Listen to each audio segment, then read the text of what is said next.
Ladies and gentlemen, we finally have Payne Lindsey in the house, a legend in the UFO world, and he's got some spooky stories that are gonna make you pee your pants. And guess what? Andy still doesn't have a dad, and we talk about that. Yay. This podcast is brought to you by his dad. Wait, no, what would you say? It kind of is, though. My dad owns Sunday Cool. It's like the same thing. Oh, but his dad, it's not. Okay, that was my bad.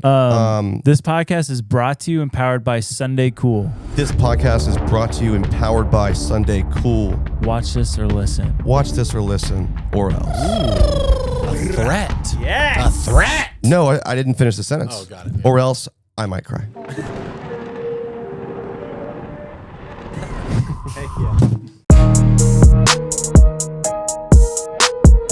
We good? We're rolling? We're Look rolling. at that. Andrew, you're on top of it. Dang. Dang. Ding, ding, ding, ding. Dang. Is this episode 180? This is 180. Ooh. That's crazy. Yeah. It feels like that's such a low number, but that's like 180 3 years. times of anything. It's kind of a lot. 180 Fridays in a row. That is kind of wild. That is crazy. Never a week off. It's Friday. I forgot. Yeah. Yeah. The last 2 weeks have felt like it was always Friday or something. Never quite the weekend, still a work day. Where are you from, Payne? I'm from the suburbs of Atlanta. Okay. So I mean, I grew up, Born and raised? born and raised, Nice. moved to the city when I was early 20s, and then just recently moved to Boston 2 years ago. Oh, word. Okay. So Do you like that? I said Maine. I do. So It's that was Massachusetts, that was but- the first idea. Like that was kind of the inspiration was to, I want to be on my Stephen King vibes, and you know what I mean? Yeah. I love that. I love Portland, Maine. And I'm like an hour and a half drive from Okay. here, so Sick. close enough. Boston boy. Boston boy. Get you Dunkin'. Yeah, I'm definitely not a true Boston boy Yeah. because you would be able to tell by my accent, but there isn't one. But they say like everything's wicked. Yeah. Oh, wicked smart. Park my car by Harvard Yard. You're the guy with the wicked aliens, right? Yeah, I'm like, The yeah, high strange guy. Yeah. That guy. podcaster. Ah, yeah. Oh man. Do you like Maine? I mean, Massachusetts, Boston? I do. I mean, to me, it's like New York is just too much for me. You spend a lot of time there? I mean, just doing business stuff, you tend to end up going to LA or New York. Obviously, they have amazing pizza, probably the best food in the world, but it's just so chaotic. Yeah.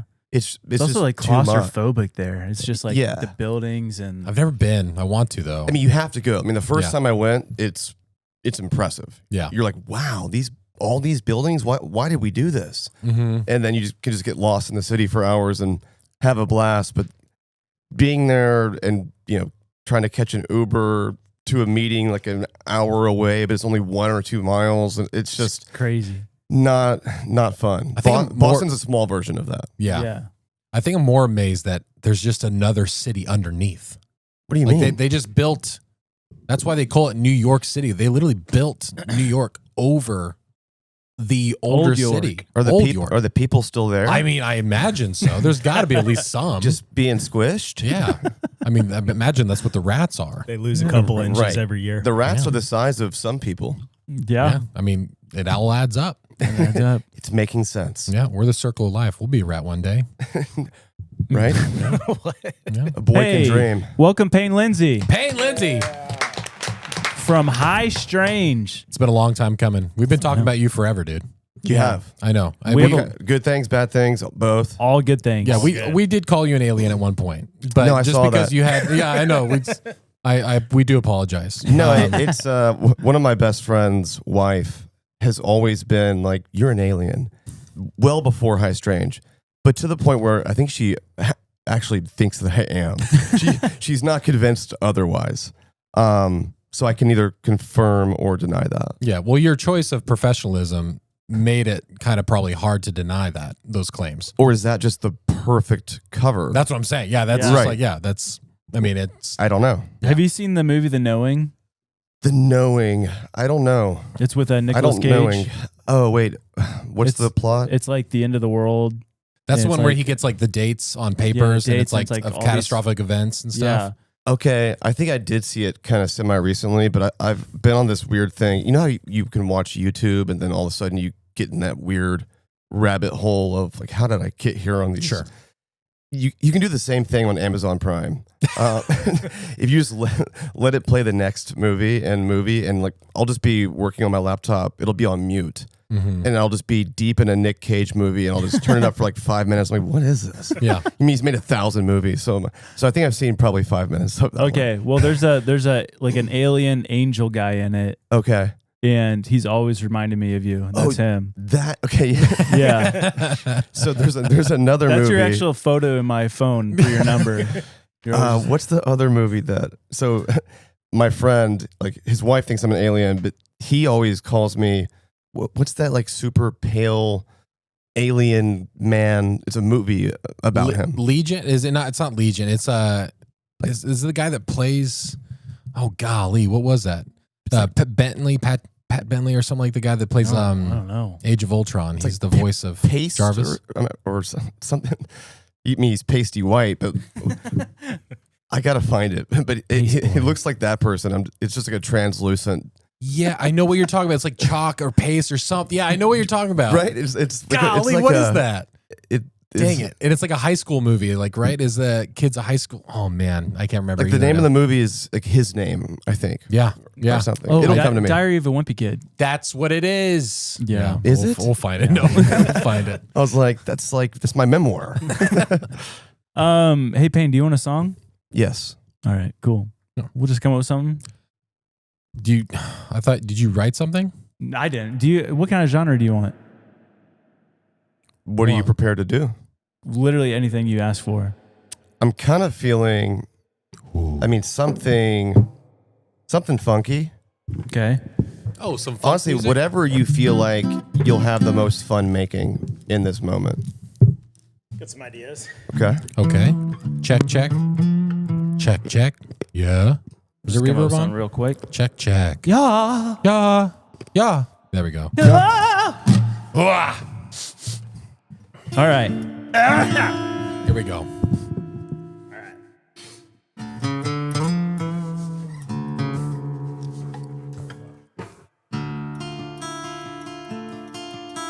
This is the story about the creatures from beyond.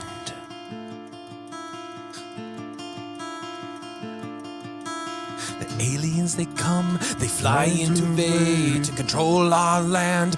On us they have preyed, probing our insides, flying through our skies, taking all our bodies, reading all our minds. Everything they do makes me feel insane.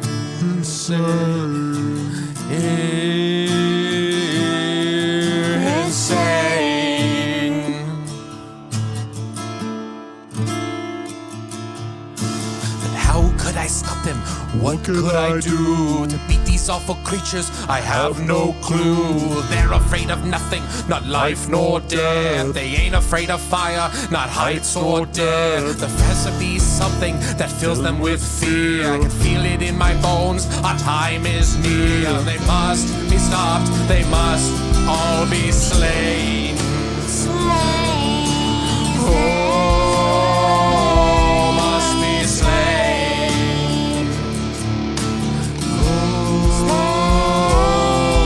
Be slain.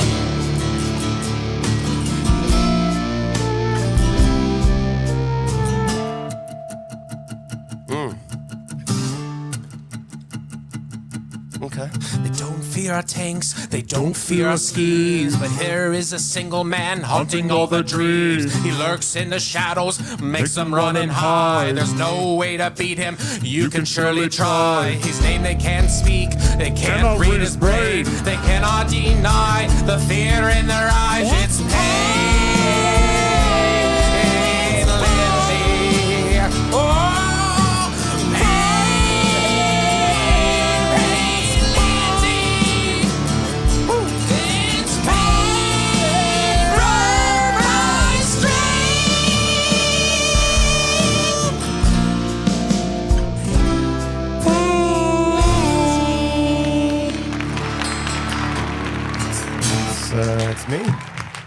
That was impressive.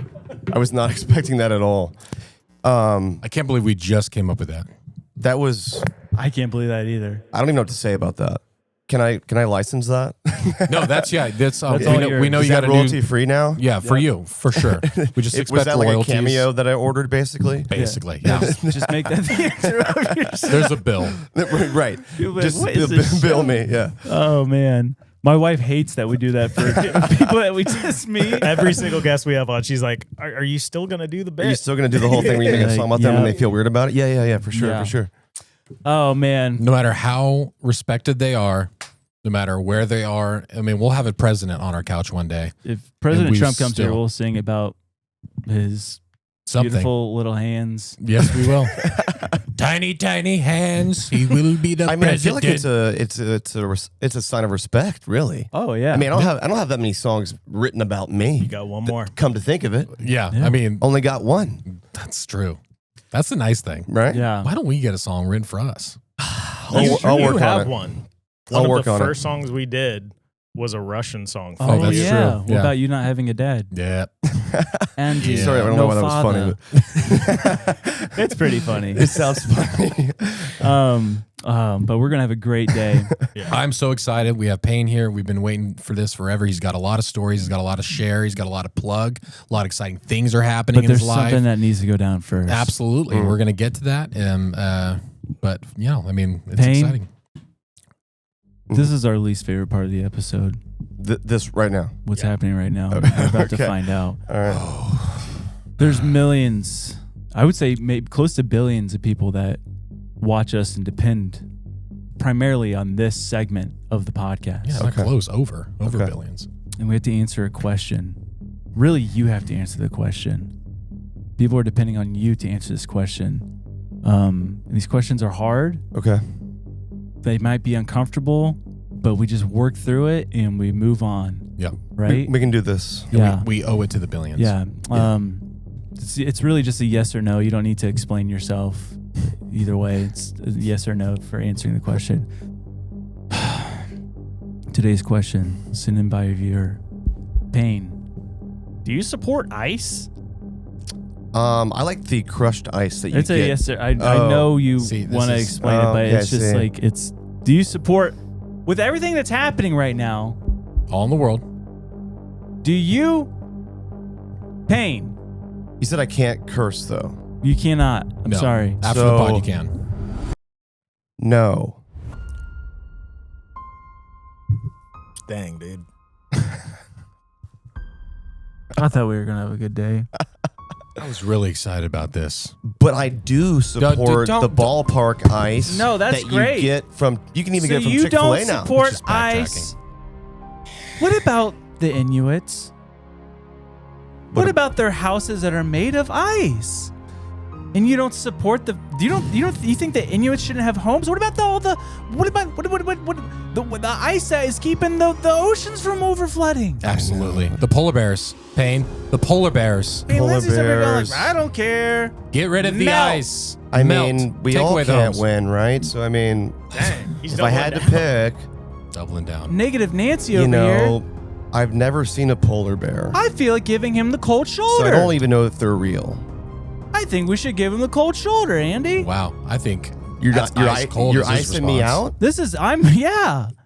This Payne. is this is the icing on the cake. Well, guys, I guess you And he heard it just here wants to make first. puns. I can't stop now. This is There's really too many. disappointing. There's millions of animals that are dying You because just ice break is an ice. melting. This is how you get into it. You know, I Millions thought it of- was ice to meet you. It's not. Right. Thank you. Well- Well, that wasn't very ice. I guess you guys heard it here first. Payne doesn't support ice. Maybe we should deport him. Welcome to jail. Did I say ninja? I meant the butterfly is no doubt one of God's most beautiful creations. Does it empty your mind? You learn martial arts! Ninjas attack! I'm just going to say it. Most people don't know where their money is going. Feels directed. It is, including at you. Okay, that's aggressive. You think you're fine. You think you're on top of it. Then you actually look And you forgot you're paying for stuff that already existed. Yeah, stuff like that can really hurt. That's why Rocket Money exists, to stop the quiet bleeding. That's right. Rocket Money is a personal finance app that helps you find and cancel your unwanted subscriptions, monitors your spending, and helps lower your bills so you can grow your savings. And unlike our lovely government, it always shows you the truth. Yep, it pulls everything into one place so you're not guessing. Subscriptions, spendings, accounts, all of it. And it doesn't sugarcoat it. Nope, transactions are automatically categorized. You can start setting budgets and see patterns really, really quick. Like, how often you say, That's not that much. Then you see it monthly and you say, that is that much. exactly. It also keeps you aware without having to babysit it. They sure do. Rocket Money lets you set saving goals and get regular reports and real-time alerts, folks, for big transactions or upcoming bills. Which is important because no one wants another thing to manage. You're absolutely right. It's less about being perfect and more about being informed. If you're serious about your money this year, Or at least serious about not being surprised by it. Rocket Money is a smart move. Let Rocket Money help you reach your financial goals faster. Join rocketmoney.com/ninjas. That's rocketmoney.com/ninjas. rocketmoney.com/ninjas. Woo!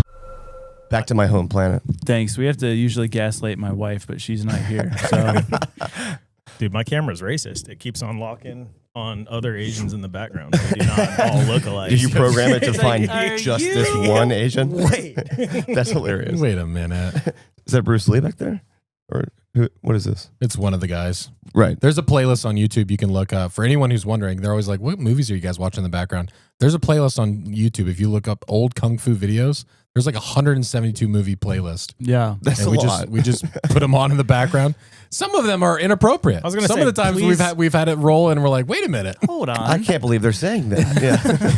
If you are a Ninjas fan, go through and maybe report a few of those so we don't have to blur the background on occasion. True that. I mean, there's been some straight up stuff that shouldn't exist on YouTube. I bet. Yeah. Yeah. Well, today, February 6th, the day this is coming out, It's a you big day. have season 2 of your show, High Strange. Mhm. And I am so excited. We've been waiting for this for years, right? I know. It came out when? I've been waiting for It's this. been one? 3 years? First one was 3/3/23. Actually, Yeah. no, sorry, 3/23/23. Got it. Okay. I liked that as a date. Felt Yeah, fun. Matrixy. And we were going to put it out last year and then the year before. Things just got pushed and kicked around. But the whole time we never stopped really making it. So I'll just announce this first here for what it's worth. We have a High Strange season 2 on 2626, but we're also coming back in June with a season 3. Heck No way. Yeah, so we're just gonna go, hey, boom, here's 2, and here's 3/2. Is there a fun date for the 6th? I think be it might third? be 6/6/26. Cool. Cool. That's close. One number. Pretty close. Close. There's a 2 in there. That's so awesome. That's so fun. Now, what was your response from the first season? Like, did it take a while to get some traction going with it, or was it immediate? Honestly, I was surprised. I mean, I come from, at least in the podcast world, true crime. Yeah. And so I was a little bit worried about how people might perceive this. Like, oh, here we go. Payne's putting the tinfoil hat on. He's off to fairyland with these conspiracy theories. So I really didn't want to come across that way. I wanted the no BS version. Yeah. The investigative version that feels like it's a true crime story. Yeah. So I really tried to present it in that way where, I mean, people who were into UFOs and aliens, I knew that they would find this show. Sure. Right? But I wanted to convince the people who are like, yeah, I don't really know. So I even start the episode kind of like, I mean, it's like mathematically impossible that we're alone in the universe. It's kind of more of a question of whether or not they have visited here Yeah. Yeah. or are. And either way, there's like a really big unsolved mystery here. It could be explained by science, sure, but we still don't know. And so to me, it's like one of the biggest mysteries there is. Yeah. And so that approach was kind of like the entry point, hoping that the biggest skeptic would be like, okay, well, maybe. You know? Well, you do a very good job in the first season of like kind of presenting that like devil's advocate of like, well, let's, you know, kind of play it out. But like, I mean, I think the one that sealed the deal for like our whole crew, we were going up to Murfreesboro, Tennessee 3 years ago, and we were listening to the Betty and Barney Hill one. Holy cow, that was the scariest. Yeah, and we were listening in daylight in a car on the way to dinner, and I'm a huge true crime guy. Like I was before conspiracy theories, I just love like John Benet Ramsey, that whole the JFK stuff. That the way you played it and present it to an audience doesn't feel intergalactical. It doesn't feel conspiracy. It's just like, this is a true story of a couple who already had it rough in life, but chose to speak out about their, you know, experience because it was real and it happened. And it's terrifying. It's so scary. There's very few times where, like, when I'm making a show and, you know, Makeup and Vanity said he makes all the music. He's the GOAT. And he'll make like a really like eerie music cue, and I'll be putting it together with tape. And every now and then I'm like, this is like haunting. Yeah. And that was one of the few times where I was just editing it and I was freaking myself out with this, just how like uncomfortable it felt. Yeah. Your use of silence. I was going to say and pauses. Yes. Are just, I'm like, it's unlike any other everything. it's unlike anything. And you really extend it to the point where it makes you sit in it. It gives people time to ponder and really immerse themselves in that episode. And I just applaud you, because it's weird hearing your voice in my ears right now and having this that probably is weird. It's just, we've listened to it so much and it's just phenomenal. It's so genius. There's enough time to ask yourself a question, but then before my ADD can go elsewhere, it's like, and now I'm on to potentially answering the question or like leading you down the story. So I also have ADD, like big time. I don't know if y'all could tell, but so I'm like, my first podcast I ever made, Up and Vanished, season 1, episode 1. At that time, this is 2016, I was desperately looking for like a blueprint for how the non-professional journalist person could go investigate a true crime story. Yeah. And there wasn't really a lot of those kinds of shows. I mean, there were other true crime shows, but they were all like professionals. Yeah. Or it was like Sarah Koenig and Serial, like, you know, real journalists. And so I was like, okay, I'm not going to try to make Serial because that isn't who I am. I don't want to pretend to be someone. And so I just, I even opened up episode 1 saying like, I don't know what I'm doing. That's like become a trope now. Like, I'm just a guy, I have no experience. I'm not an investigator. But like, that being said, I just try to make a show. I still do this. Try to make a show that I would want to listen to. Yeah. Like, what would keep my attention? Yeah. And like, if I have a thought, like I might be like, yeah, that somebody might think that. Right. So maybe I'll answer that sort of in a second, or think out loud in my narration, sort of like, okay, yeah, exactly, without having to like overtly point it out or highlight it. It's a weird balance, but like I'm trying to imagine what the listener's experiencing and hoping it's not boring or like, God, shut up, dude. No, you're crushing it. One of the two. So no, it's so enticing. It's really cool how you just like create your own style too. Like I would say it's super hard to do. Like, especially with everyone having a podcast now. But it just feels so individual, like to what you do. Like, and that's the cool thing is like, this is my own flavor, my own twist, and like you putting 100% into it, like designing it completely, packaging it. It's a brand new thing. It feels like, and so it's such a unique show. I was so fun. I was re-listening to your show this week, just like catching, because it's been 3 years since I've listened to it basically. And I was in the gym and I was listening to the Betty and Barney Hill part. And I just wonder what people thought I was listening to, because I was like lifting something, and then the audio recording of his hypnotherapy where he's like, their eyes. And I froze in fear. I'm just going like this. I was so afraid. Excuse me, there's a guy in a fetal position at the squat rack right now. Gosh, it's so intense. and I think he's saying their eyes. This dude's been in the sauna for 3 hours. Someone go get him. It's not the best workout music, but respect. Out of all those, the first episodes for season 1, what was like your favorite episode to do? So I think my favorite has to be Travis Walton. Yeah. Just because, like, episode 1, I had to spend, I guess I didn't have to, but I chose to spend a lot of time, like, making you want to stay along with this journey. Sure. Like, hey, this is worth talking about. Don't run away scared. Like, we don't have to put on the tinfoil hat here. Let's just, we can talk about this normally. And there's some real stuff going on. See, it's worth talking about. Then I'm going to inch you into a very weird story where the premise alone is like a true crime story. Someone went missing for 5 days. The police interrogated these people because they thought they may have murdered him. And then he comes back with a story about being abducted on a UFO. Yeah. And it's never really been debunked. That's pretty interesting. I mean, to me, it's interesting even if it's a hoax. Yeah. It would honestly be more interesting because it seems like impossible to have pulled that off, really. Yeah, because that was in the 70s, right? Yes. Yeah. Yep. I want to say 75. Okay. I think. And so you met with him in person, right? I did. How was he? I mean, like, 'cause do you have like pretty good discernment of whether or not someone's like kind of like crapping you? I like to think so. I mean, I feel like a lot of people say that they do. I base this off of I've talked to a lot of people in true crime stories.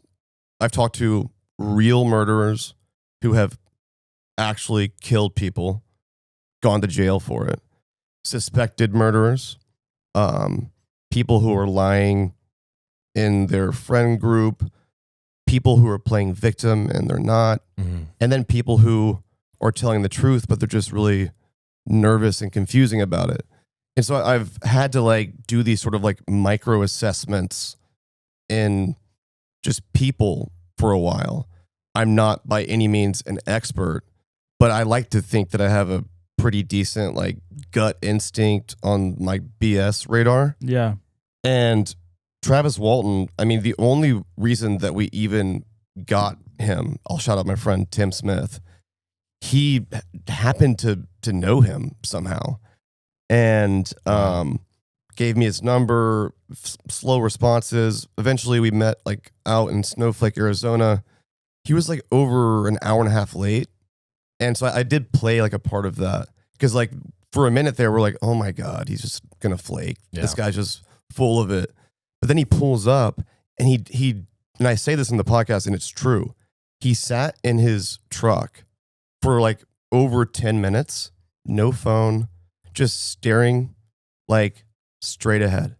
Oof. And I was like, what is he doing? Like, is he like prepping his story? Is he like going back into this like trauma? Like what's going on? And the second he sat down, he was like, this is the worst thing that's ever happened to me. And I was like, okay, I believe you. So probably just building up the nerve to go into it again. Maybe you could tell that he wasn't jazzed about revisiting this. Sure. And for me, if this was like your big lie and becomes like your identity and your story, you would be chomping at the bit to tell it. Yeah. At least to a degree. Sure. But he didn't seem like challenged by anything. He just was like, God, I got to go there again. Oh, you know what I mean? And that was very sincere to me. And so I do believe that at least Travis Walton believes that's exactly what happened to him. And I think something unexplainable did happen. Yeah. I mean, the fact that him and was it 5 of his buddies or 4 of his buddies all saw this UFO or light thing. He's the one that got out. That big pulse. He fell down. They drove off. And then they came back. He's gone. Shows up 5 days later. Was that 5 it? days later. That's the logging workers, right? Yep. Yeah. It's like, okay, either way, he was actually missing for 5 days. Maybe he was hiding out in some friend's house, right? Well, it wasn't his mom's place because she was actually concerned. It wasn't his brother's place. He was like crying and freaking out. It wasn't any of the other friends. Was he just bumbling around the woods? Like, what? Either way, that's weird. Yeah. Either way, like that doesn't happen a lot either, I don't think. Yeah. But even like the commonality between his because he wasn't really into aliens and UFOs and all that stuff. Well, before, he kind of was he? a little bit, but this is also of the era of Yeah, like, that's true. you know, I don't know if Spielberg had made Encounters yet, but it was around coming that time. up, you know. Yeah. There was some pop culture like UFO alien stuff going on, but that's like when it was breaking out. So yeah, it was fresh. we're used to that kind of stuff now. Yeah, like that's like Yeah, the like, old but- school stuff for us. Yeah. There's been layers and layers of that sense, but Yeah, and that's the tough thing when you go back then when you didn't have the communication systems like we have now. mhm. When you find stories like that match up with people who's like, you've never heard this person's story. You didn't. Yeah. It's not like he was listening to a podcast and you know it was somehow placed in his mind of this is this is what I saw. It's like no, this is real stuff, and that's the cool thing about how you break down true crime. It's like why do we have that line of true crime and supernatural stuff? And it's like yeah, this is a true story. This is a person went missing. yeah. And like, exactly. why is there a difference between whether there's UFOs involved or abductions? It's like, this is a real person who obviously was messed up for life after this. Yes, And there's something to be seen there, whether it was just a psychological break or truly something happened to him. It's scary, Yeah. man. So, So yeah, scary. those are the cases that I am most attracted to because I feel like they hold the most weight, especially just older cases in general. I mean, now it's like AI, whatever. It's like everything's AI. Probably, I don't know. Like, Yeah. am I actually here right now? You know, That would really I don't think freak I've me actually out. touched you. It might be a hologram exactly. or something. Yeah, but I mean, the older cases, there's less technology, and there's like Kodak photographs where Kodak's like, yeah, this is a real film print, and there's an anomaly here that isn't like something that came out of the negative. It's not Photoshop. It predates all this stuff. Right. Like the spaceman. Yeah, like those kind Yeah. of things are just compelling to me because they can be looked at through a different lens now, and there's nowadays that kind of story can't really exist. I mean, someone can get shot and killed in front of people, and it's still like going to be a conspiracy, Sure. right? Forever. Yeah. Yeah. So Is there a story that like as you were growing up that you really like as far as true crime or supernatural that really just that you kind of got obsessed with that you couldn't really shake? I mean, I remember like John Benet Ramsey just because going to the grocery store with my mom at the checkout, every tabloid or every magazine ever was John Benet Ramsey's face, and so I'd ask my mom about this. So I remember that one. It's crazy that all these years later, that's still unsolved. Yeah. I mean, I have thoughts about that, but Who do you think? Who do you think did it? I mean, obviously the parents were involved, right? They had to have been. who else did it? I mean, it's possibly. I think multiple truths can exist sure. in general, right? Mhm. I don't think that there is some big family cover up of any Yeah. sort. I've talked to the dad. You have? Yes. Wow. Several times. Talked to the oldest son, John Andrew. Mm-hmm. And I don't, they genuinely still want to know what happened to John Benet. Jeez. So that is real. Like, Yeah. I believe that. Now, just hypothetically, if she, was killed in a way that wasn't an intruder and it happened inside the house and someone close to you was actually responsible, I think that would be the last thing anyone would want to believe. Mm-hmm. Yeah. And without like there being definitive proof of that, then you would probably not, really keep a totally open mind about that, at least objectively. That would be fair. I probably wouldn't either. But we're the suspects. Yeah. And people will be like, oh, this guy, no. Mm-hmm. The handwriting, the note. I mean, It being written the whole inside thing the was so house. sloppy. Yeah. The fact that they got away with it doesn't add up to the sloppiness either. True. But Yeah. I mean, weird things happen, so I don't know. It asks more questions than it answers for sure. Mhm. Yeah. Raises them. Dang. Yeah. Murder. Murder. 'Cause Murder, I did ask intrigue. him, like, I was on a panel once, and it was tough because I was in an audience that was definitely probably pro, like, not pro him, but pro, let's Family find John involvement. Benet. Yeah. I can't take any stance of, like, your family did it. Like, that wasn't the angle here. Yeah. But I had a couple questions that I thought could help clear things up, right? So, super short, they get home that night, and I believe the wife puts John Benet to bed. And so I asked him like a simple question. And this is one I think that you should remember. I said, do you remember your wife coming back to the bed to go to sleep before you fell asleep that night? Yeah, it was Christmas Eve as well, wasn't it? And like, so like, yes. it's kind of the significance of just, there's a lot of. And he didn't answer it very well or very concretely. I surmised that he didn't remember that, meaning that we don't know if she ever even did go back to sleep. Mhm. If Yeah. something bad happened, even an accident, Sure. it wasn't but like 5 or 6 hours later in the morning where they found that note, and it was her who found it. Yeah. Just saying. That's such an interesting perspective. The dissonance you have to overcome Mhm. and like you combine that with like a psychological break. And like that applies to like all of these cases too. Like I am of this group. I am like probably more skeptical in a lot of these stories, but Mhm. that's where I get hung up. It's like, so aliens are a trending topic at the time. And then let's say something tragic happens. Like, is it not possible that like just the brain concoct something wild Yeah. to get around these stories? Well, we have buddies, Blurry Creatures. I don't know if you ever heard of them. They're a podcast. We love them. Cool dudes. But they have a lot of interviews with people that are go through like satanic ritual abuse, and the parallels between satanic ritual abuse and abduction stories are like dead on. Yes. Like very paralleled, same kind of vibe. Wow. Weird stuff.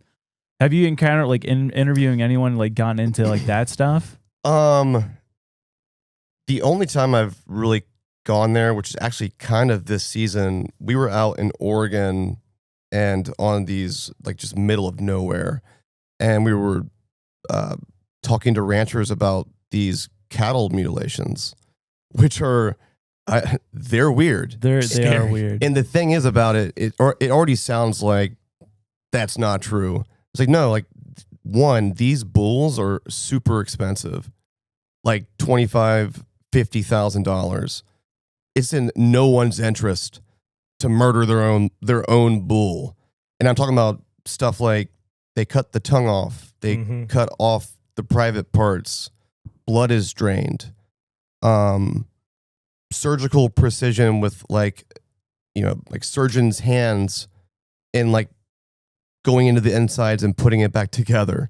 And this is from people who grew up on the ranch. Generational farmers. And so the question is like, they were like, thank you for, just even discussing this topic, because we don't know who's doing this. And we also we don't know why this is happening. He's like, if we knew why, I think we could figure it out. He didn't rule out the possibility that it could be aliens, but he said that that's not actually where he goes first. He actually thought that it was some sort of cult thing. Yeah. Weird. Because either way, it's happening. Yeah. You can't deny Someone that. or something is doing this. Yeah. And our minds, usually go to something rational and, like a lot of fear-based stuff. Whereas, But there's not much rational about it is the problem. Yeah. Yeah. But like in the 70s, 80s, their idea of cults and all this Right. stuff was Satanic so heavy. panic stuff. Yeah. Like it was just like, it was such an easy, that's it. That's what it is. And Absolutely. It's just paint it on there and then move on with your day. Yeah. It's such an easier pill to swallow. The clip that you sent us about the cattle rancher guy, how he says that none of the animals go up and eat it, like the dead carcass, and how it basically looks like it just melts, like decomposes and melts. That was spooky. That's weird. Yeah, and there's actually, I think, a rational way to explain why the animals aren't going, like the scavengers aren't going up to the animal, and it's not necessarily because of some like radiation or some alien thing. It could just be because the animals are drained of their blood. The scavenger animals don't smell like a dead animal. Yeah. Still really But weird. again, but now we're having to like accept that these things all happened, yeah. and that's just a logical reason why. It's so strange. I don't. That's hard for me to accept. That pig I shot, that thing was laying on the ground, and when I picked up the skull, it was pick dry, but I had to run vultures off of basically just bone. Right. And I had to, and so like for something to not be like, even if it was just a little bit of fur, like a skin, like when we clean deer, you just toss everything else. Mm-hmm. The blood is gone. It's just, Yeah. you know what I mean? It's just some bones and Yep. what's left, but it's a graveyard that is full of vultures. And Yeah. so for me to accept that, We're talking about like a ground beef here, guys. yeah, I mean, we're, like we're talking about you'd have to good drain the stuff that those marrow. scavengers want, You'd have Yeah. to drain the marrow. Like they'll crack in and get everything. and it happens under their nose. So Yeah, I don't know. he even mentioned that like he's like it looks like it could be like like a scalpel or even like laser precision. Yes. Right? Where Yes. he's just like Crazy, dude. it's Yeah, you so, see those like the cuts on the eyes and stuff that we've seen. Like you don't just go out there, especially in the middle of the night. What are you doing? yeah. Like, how is that possible? Right. It's bonkers, dude. It's very, very weird. So we go there for a little bit. Yeah.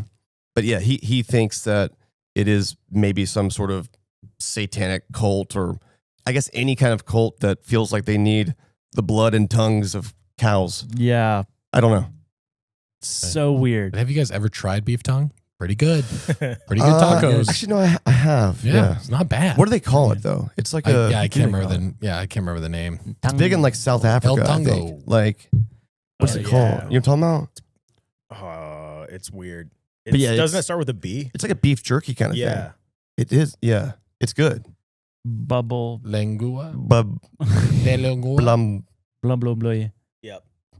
That's it, right? Yeah. Beef tongue jerky, African. What'd you call me? Bill tongue. So after Okay. What is it? We're like Bill tongue. bung. Bill Yeah. tongue? Yeah. Yeah. It's probably said in an accent I'm not going to try, but But yeah, no, it is good. Bill tongue. After the first season, Mm-hmm. were you? I always ask this to people that get any sort of success with like UFO stuff. But were you approached by like any like government official, like weird entity? I don't know. Agencies or anything? Agencies. I wish, man. I will say no. Like, Yeah. I haven't. Probably At 'cause they least- know everything already. But I have found it, and this is just my observation of like the whole UFO world.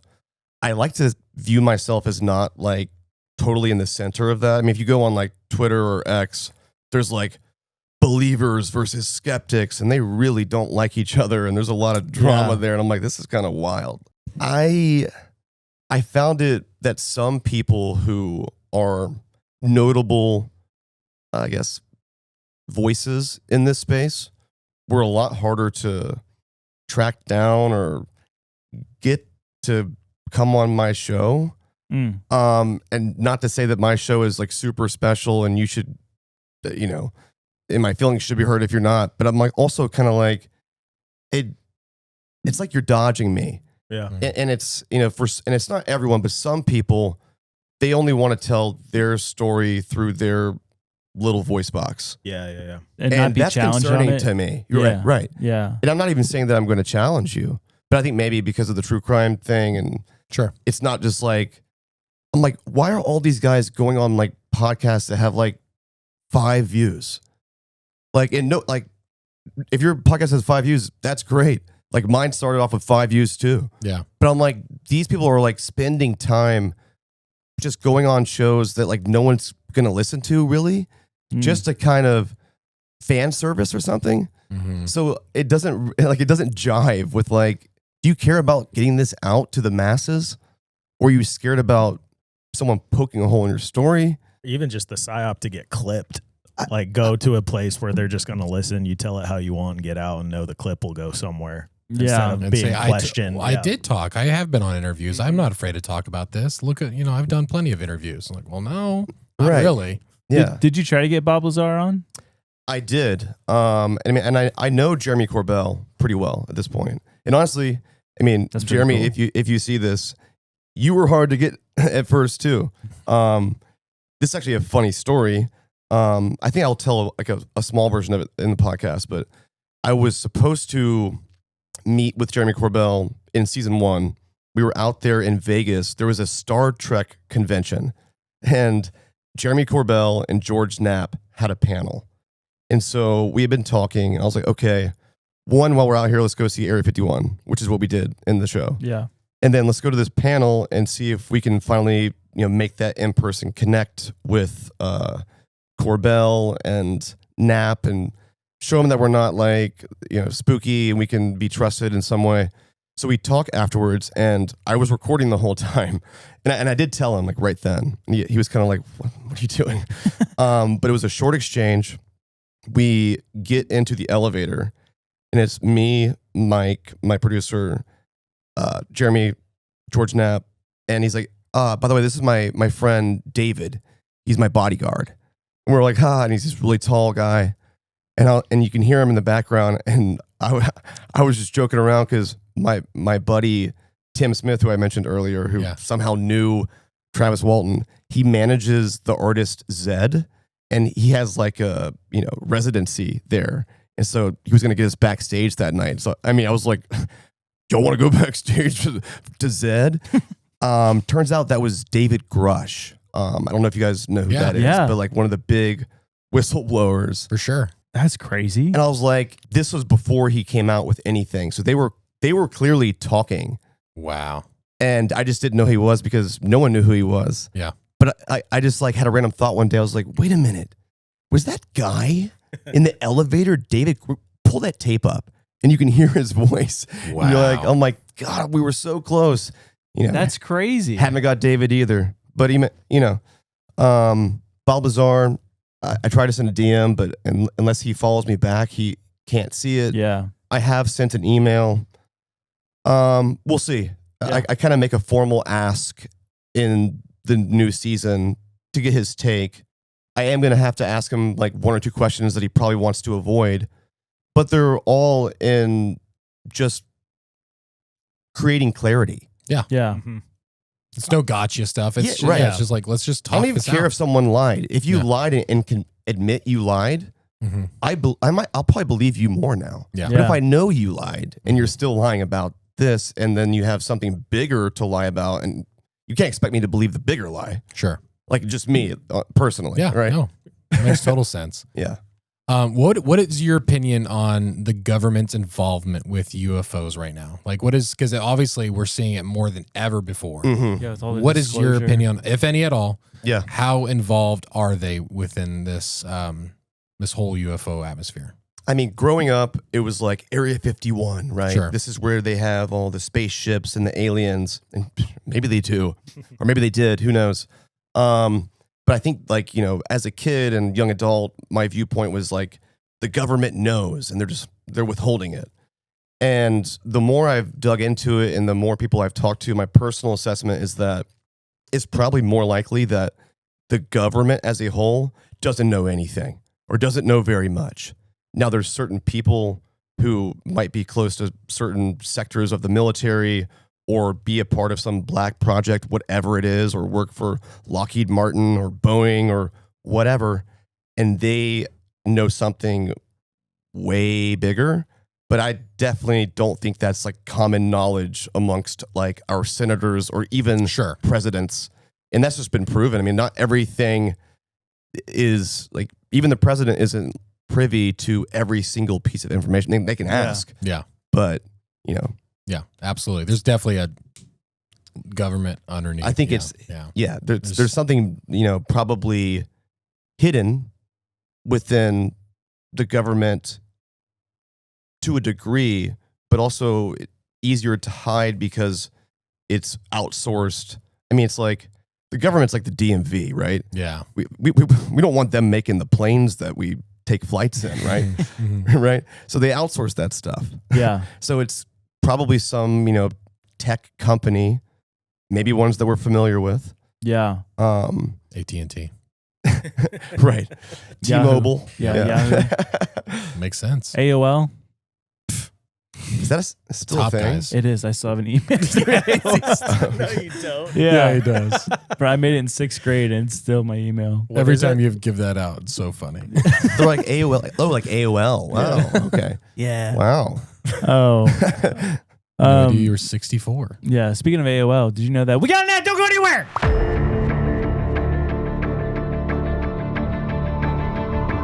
Hey folks, it's your friend Rave Ramsey here. Sorry for the interruption, but listen, New Year's is finally among us, and like a gator at a public park splash pad, I couldn't be more excited. And since I got you here with me, I figured I'd share some of my New Year's resolutions with y'all. So here we go. Number 1, learn to play the accordion. I've always wanted to, but it looks like a hoot. Number 2, perfect my apricot habanero jam.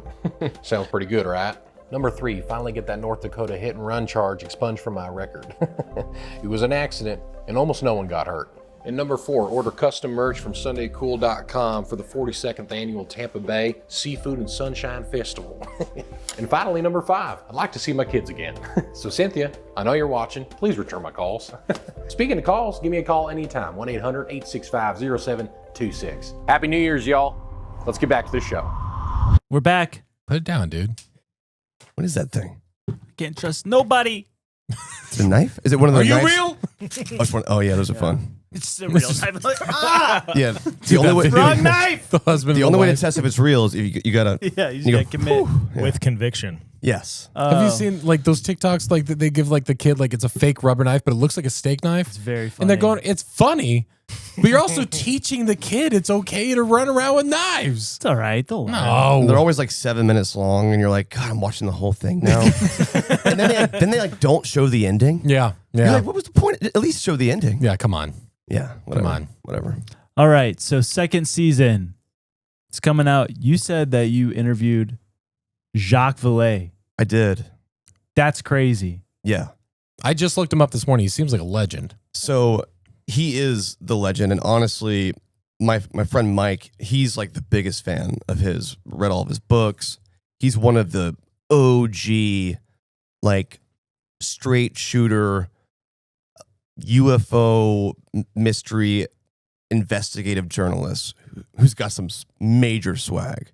Like from the 60s, right? Yes. I mean, he worked for NASA at one point, didn't he? I saw- don't know. Yeah, I saw he did something. He was like a contractor for NASA for something. He's smarter than me. I know that for a fact. But he was super cool.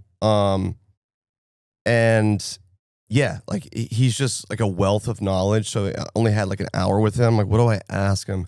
So I hit some of the basics, and then I wanted more personal insight. And he actually shared his own UFO story with me. And I never even knew he had one, which that was kind of cool. So for anyone who is into this space, you know how big of a deal he is. And if you're not, you'll just hear how, well-spoken and, just entrenched in this mystery this guy's been for decades. Wow. And zero conspiracy about him. He's just Yeah. down the middle still. Real deal. Yep.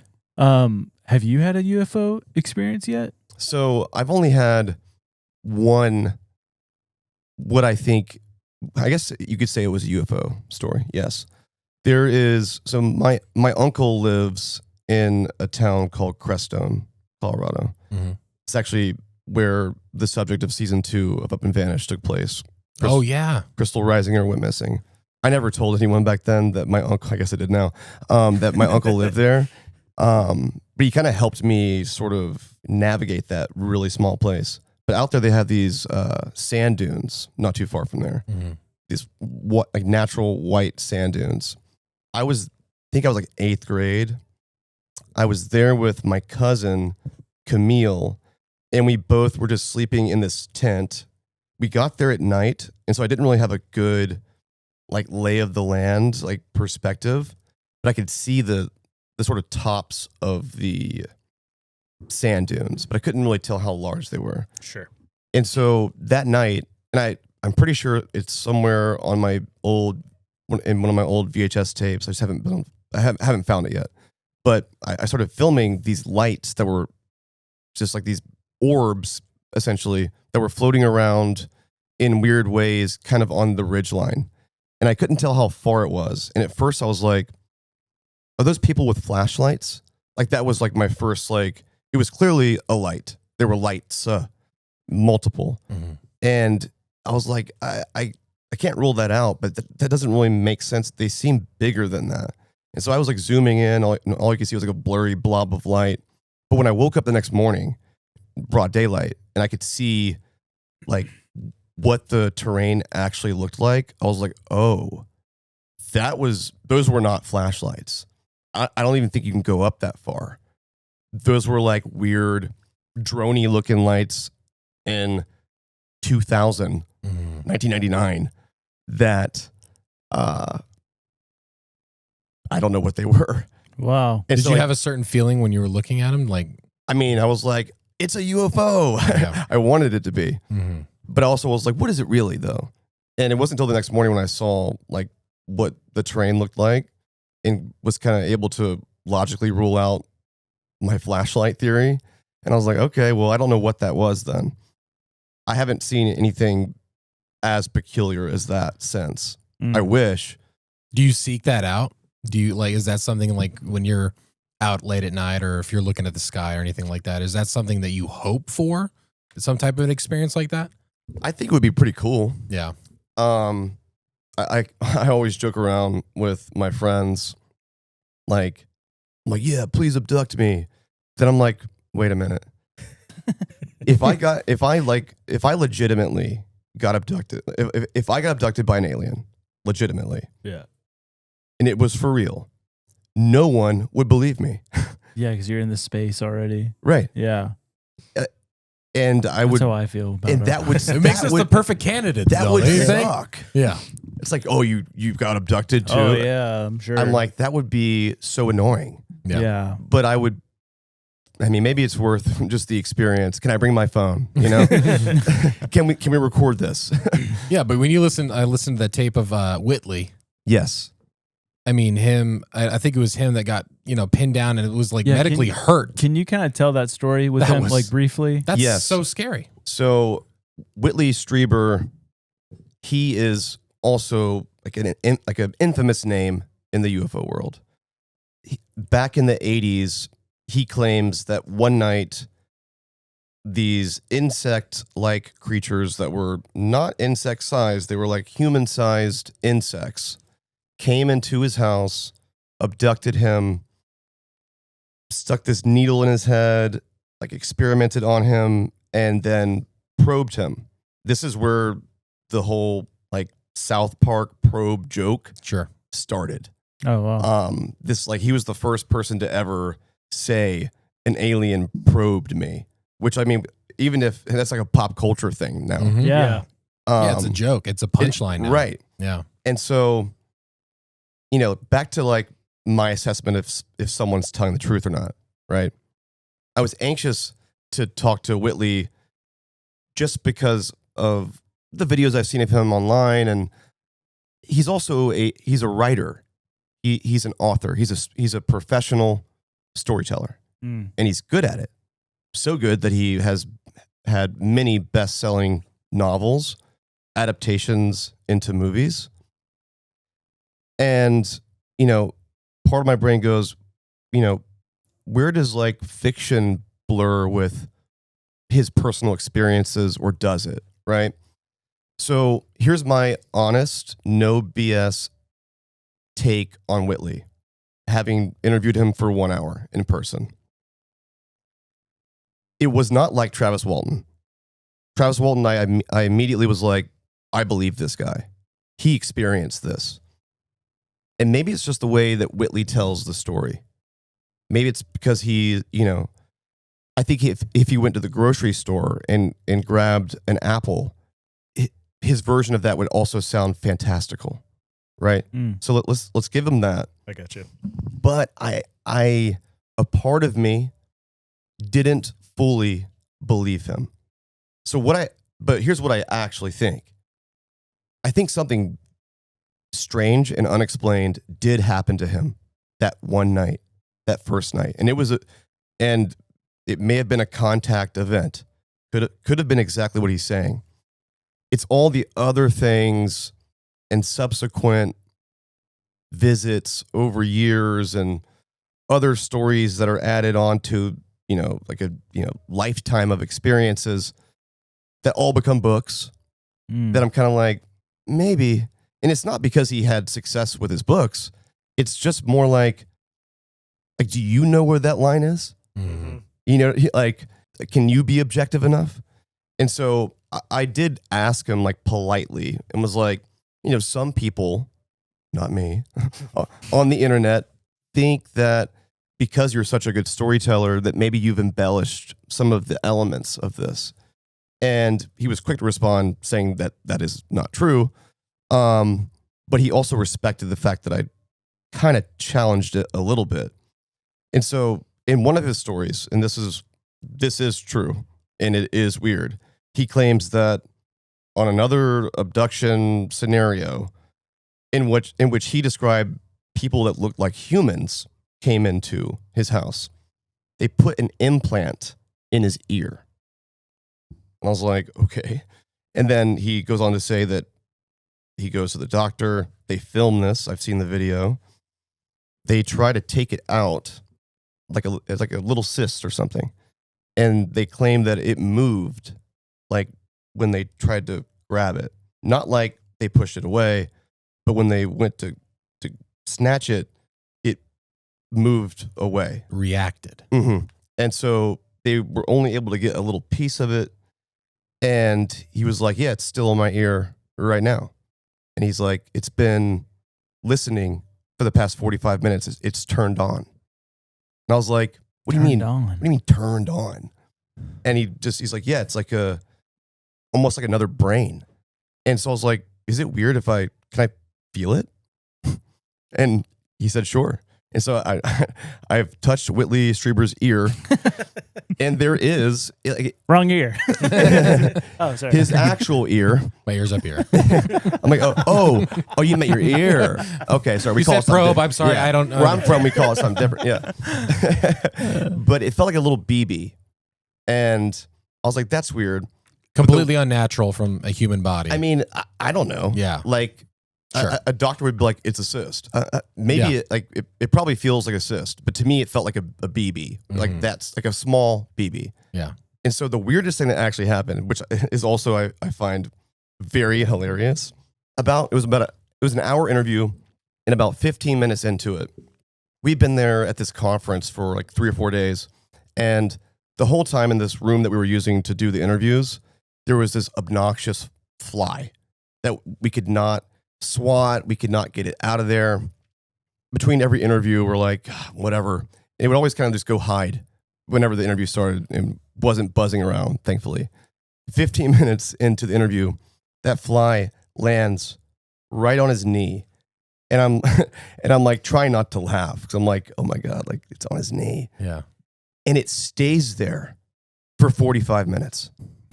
He's even crossing his legs and moving around. The fly does not move off of his knee. I've just personally never seen something like that. Yeah. We couldn't catch the damn thing. That's crazy. And I was like, I wanted to like pull up my phone. Like, is anyone else seeing this right now? And they all saw it too. But it never moved. And I was thinking about when he said at the very end, yeah, like, my thing turned on like 45 minutes ago. And I don't have like an exact timestamp of when that fly landed on his knee because you couldn't hear it. But I want to say it's kind of around the time that the fly landed on his knee is when he said later that his implant in his ear turned on. Man. And I'm like, the insects. Either way, I'm like, that's just weird. Like if that happened to me right now and it was there, that would just be weird. Oh yeah. Like, also wouldn't UFOs hear a word or you'd not. say. I'd just be staring at that thing. Yeah, for real. That's crazy. It was really weird. It was kind of funny. Then Praying Mantic was on his shoulder the whole time as well. But there's also like some really like, big techie people there who, if there was anyone who has the technology or power ability to create a little drone or something that looks like a fly, they were there. Mm-hmm. Not that I think that's what it was. Yeah. But I know that's possible to do. Mm-hmm. I don't know why it was flying around our room, but I mean, it's probably just a fly. But sure. Whatever helps you sleep at night. Right. Yeah. We joked that it was like Whitley's like little secret recorder or something. I don't know. But it was strange. So, I mean, I'm conflicted about some elements of his story. Either way, I do think and you can hear his own hypnosis tape. Yeah, very scary. It's haunting. Well, yeah, it's also like he was, not to get into too much in detail, but medically, he was hurt from the probing. And it's like, that's not something usually you're like bragging about, right? Like, No. That's not something you're really like proud of that you're just going to like put on the, the headlines. Yeah. Yeah, he seemed to like have regretted even like saying too much detail about that because people were making fun of him. Which, he said that his first thought was that he was criminally assaulted that night. I'm like, this wasn't like a weird dream. Like, it could have been a weird dream, but at the same time, something happened that you didn't do to yourself that you feel like someone or something else did to you. That is 100% real, at least to you. And it's, And the doctor's like, yeah, something happened. Mm-hmm. And I was like, well, what did the doctor think probably really happened? Yeah. And he's like, well, I don't think he fully believed me on my UFO story. He probably thought that I like took some drugs and, was assaulted or something. I mean, who knows? Whatever. Yeah.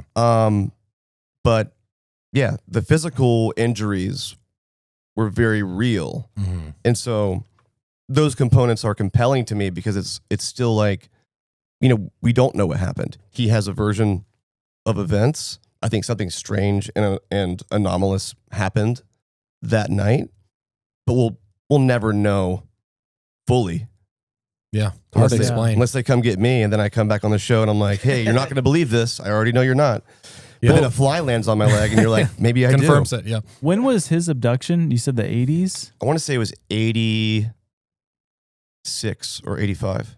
Yeah, well, I mean, even the praying mantis thing, that's also a commonality with some people with like, there's that one whistleblower, I forget in what branch he's in, but how his abduction story was the same thing with these praying mantis, and they're like experimenting on him, and like they actually like physically left marks on him and stuff. Was that what Alberino was talking about? The insectolins? Mm-hmm. Alberino's talked about him too, yeah. But it's just a weird thing. If you're gonna make something up, I would not make up a giant praying mantis. Yeah, and you have commonalities with people who haven't heard their stories, and they all come separately and tell their stories in small towns and big cities, and it's like, how do you make sense of that? Yeah. You also said that the first night he was abducted, in the interview, he mentions how his neighbor, who was a police officer or something, saw something outside his house. Yes. And so my narration is not in there yet. Okay. But yeah, the way that he tells it is that the clip that you showed us, not that. Yeah, a year later, his neighbor was like, hey, I saw that happen. But there's an asterisk there that I will point out slowly as the story unveils in the show. Okay. Where his book about that story was also out by that point. So it's like, you cannot say that it was, he's now recalling an event that he was prompted to recall from having read Whitley's book. Maybe that actually did jog his memory, but it wasn't like he just one day was like, hey, I saw something. He's saying, I read this and I saw that. Yeah. So, I mean, I see. And I mean, in the court of law, if people like your testimony becomes under a little bit more scrutiny in the courtroom. Yeah. In situations like that. Sure. Yeah. If you want to get down to like the brass tacks about it, right? Yeah, you didn't come forward until this influenced point. by it or whatever. Yeah. But maybe it's one of those things where you just didn't think anything of it until you're like, oh my goodness, yeah, of course. This was exactly that's what happened, because I thought it was just a normal thing, and then that all adds up, So and also, if all that stuff really did happen to me, I'd be writing books about that too. Yeah. I'd be making all kind of podcasts. So like I don't think that that's a reason to not believe him, because like that, but he is a storyteller, and I come from like the documentary kind of space. I love writing fiction and all that stuff. I try to make a compelling narrative out of real events without distorting anything, just to make it more interesting for you. But you know, I could see how even myself could start to blur the lines with, you know, fact and fiction about my own personal experience. Yeah. Yeah. How big was that fish again? Yeah. Right. Yeah. Every year gets a little bigger, right? As humans, we have to realize what we're going to take at face value and what we're not. And we have to be very careful with that. Yeah. And like we, you know, after he left, like we always, you know, the group of us producers were like, okay, do you believe them? You know? And then we kind of got to a point where we're like, it isn't really about whether we believe them or not. I mean, for me, there's always that component because I want to know if someone's lying. Sure. Right. And like that comes with other podcasts and like roles I play in investigating true crime stories. But it no longer became about belief. It's more like, what does this mean? Mm-hmm. There's a person here who is saying this with confidence. They seem to believe it. Yeah. You know, we're not going to get to the bottom of whether or not they're lying about this. But what does it mean? Yeah. These people with these stories, they're interesting. Mm. How does it fit into the bigger puzzle of what we clearly don't know?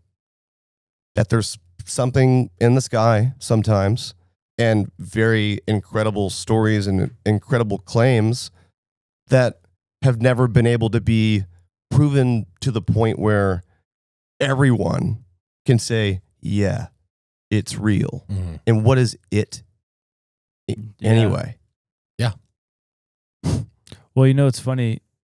Speaking of believing, it was that same trip that we listened to the Betty and Barney Hill. I think it was that night. And no one, I mean, I would say, I don't even know if you truly believe me. Maybe you do. I 100% believe you. But the people on my trip, our coworkers, did not believe me, and it shook me to the core. It was that night. We were in this cabin in the middle of nowhere in Murfreesboro, Tennessee, and I was sleeping in the living room, and there was no bathroom that I couldn't go into that wouldn't wake someone up. So I'm like, I'll just pee off the front porch. And I've told this on the podcast before, but It's better anyways. yeah, I go and I was peeing off the front porch. I see like a star, and it was just that feeling. Like, it feels like someone's looking at me. Mm-hmm. And I look back and this star, I'm like, that's a really bright star. And literally, as soon as I thought that, this star, boom, jumped over, and it was right above these trees. And I'm like, oh, and it goes ding, ding, ding, ding, and it shot off. Mm-hmm. And I peed all over my legs. And then I was like, I could not go back to sleep. I'm like, I do not want to get abducted. I'm so afraid right now. The next morning, I told everyone. They're like, all right. Right. Yeah, okay. That was the I'm first like, thing you said to me this morning. This is the craziest thing that's happened to me. Hello. You're the perfect candidate, though, I know, for them like, to do okay, that you too. have a podcast, you talk about aliens. It's we just also listened fun to, a to podcast. troll you. Yeah, but I don't believe that for a second. it was so scary. Yeah. No, Yeah, I but there believe is it. that like human element to it where like all the stories, I mean, it's like instincts, gut feeling. I mean, animals in the wild have instincts about, you know, like prey and, you know, just like predators, stuff like that, right? A lot of people describe the same sort of experience where it wasn't just that you saw a light in the sky, something about it immediately was felt off to you, whatever that is. Yeah. You could attribute that to, I talk about UFOs and aliens a lot. And I just listened to that creepy Betty and Barney Hill episode. Totally possible. But there's also like a human nature part of it where like I wasn't there. I didn't experience that part. Yeah. But had I, because like that's the most real part to you Yeah. individually, besides what you observed. Your Yeah. experience is unique to you. And I think that is sort of like, it's hard to quantify that. And I wouldn't go out of my way to pee on my foot for a story. I just want to. Right. But you would piss your accidentally pee on pants just for that. You would pee Just on for your this leg moment right now. accidentally and be like, I got to figure out a story why I did this. So People are bad. going to know I peed on my pants. Or your like- leg. What would be the most epic way I could have peed my pants last night? It came like They this. saw the ring camera and panicked. So I know there's pee on my pants, but I swear there was a UFO. All right. Okay. Go take a shower. I believe you. So second season, I want to hear more of like what Jacques Vallée was talking about, because I've heard a lot. I mean, with every like UFO person, Jacques Vallée always gets brought up. Like you know, like Chris Bledsoe. Mm-hmm. We talk about him some. I don't know how I feel about Chris Bledsoe. I do know how I feel about him. I just don't like voicing it fully. But you hear like the name Jacques Vallée come up. I don't know if you've heard the name Tim Taylor come up. I have. With the whole NASA launch controller, whatever, and all that. So, I mean, was there anything that you gleaned from Jacques Vallée that's just like, whoa, this is... Yes. My biggest and sort of main last question, and he took his time answering it, was something along the lines of, you've been studying this for decades. And here we are, 40, 50 years after you've been looking into this. And you're sitting across the room from a podcaster who's asking you, like, what these things are still, right? Like, do you find that a little crazy? Is that, and there was a common thread amongst all of the experts that I found to be the most credible and respectable, in that they're sort of like where they've landed on how to explain what these UAP anomalies are. It goes to a place of our perception of reality. And from there, you can go as far as you want in any direction, but that's where they're all landing. And I think I feel similarly. If you want to talk about paranormal stuff, right? I've never really thought that, ghosts in particular, and I could be completely wrong, were like my dead grandpa. Could be. I always felt like they were some sort of like ripple or imprint in time. Like my only like paranormal experience was I heard someone running up the stairs. That's what it sounded. That's what it was. But there was no one in my house. But it was a 300-year-old house. And I'm like, I wonder if like, once upon a time there were kids running up these stairs, and like that, like these things are all kind of on top of each other and they just kind of slip through. I think if you solve the paranormal thing, you solve this too. I think there's some sort of like, there's no way that aliens from a different galaxy are traveling here the way we travel domestically. Yeah. And that's part of why it's so hard for some people to believe. Because it's like, why would they choose to come here? I'm like, good point. I don't know. Yeah. But like, why does anyone choose to do anything? And I think people on Earth, because we are all that we know, we don't know for sure there's another alien civilization out there. I mean, it's statistically, almost impossible for there not to be, but they could be wondering the same thing. I'm sure some of them are. Some of them have to be way more advanced. We have, even in this state of Florida, there's like preserved areas where you don't go, and you let the wildlife in the swamp be in its element, right? Mm-hmm. We wouldn't be that much different, would we? It's not like everything has to be like evil take over. Not that there isn't some sort of like particular alien species that is like that, but I think it's too easy for us as humans to look at it through the human lens of what we know. Sure. And I think it brings out a lot of like self-importance sometimes, where it's like, well, why haven't they shown themselves? Why would they don't care. Yeah. Right. Yeah. Because it's important to you. You think they're going to do it. Yeah. Right. It's like, just because you want that. Mm-hmm. Why haven't I met my favorite celebrity? I don't know, because they don't even know who you are. Yeah. They're not thinking about that. That's why, but his biggest thing was like, it's a reality thing that he has landed on there being like something. And like, I'm going to botch how he said this, but he basically did an analogy where something can be there and not be there at the same time. Yeah.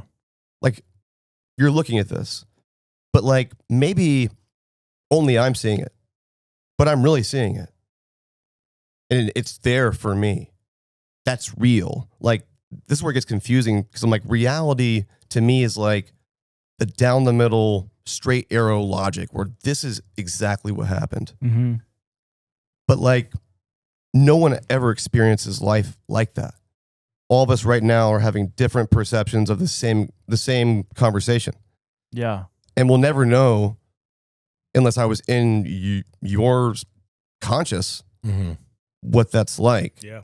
And so, if there's any way to toggle with that, and some of the guys I was talking to were saying that they feel like that's the biggest and most dangerous weapon someone could ever have is like reality manipulation. And I don't mean like staging something like the whole prank. Project Blue, what is it? Bluebeam? Bluebeam.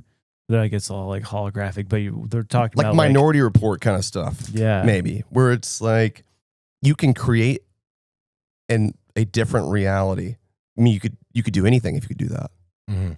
If that's how you're moving around and doing stuff,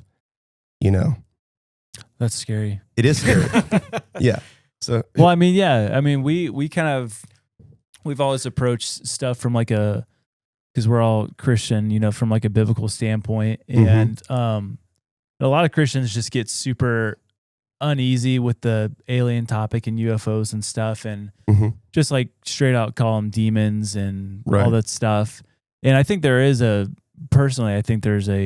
truth to that, but it's like, it's not just like it's like, I feel like there's realms that we, like you're saying, the reality is just like, it's something's there, but it's not there. It's like, the spiritual realm is real. And if like you're a believer in Christ and a Christian or any religion, really, you believe in supernatural stuff, even though you don't see it.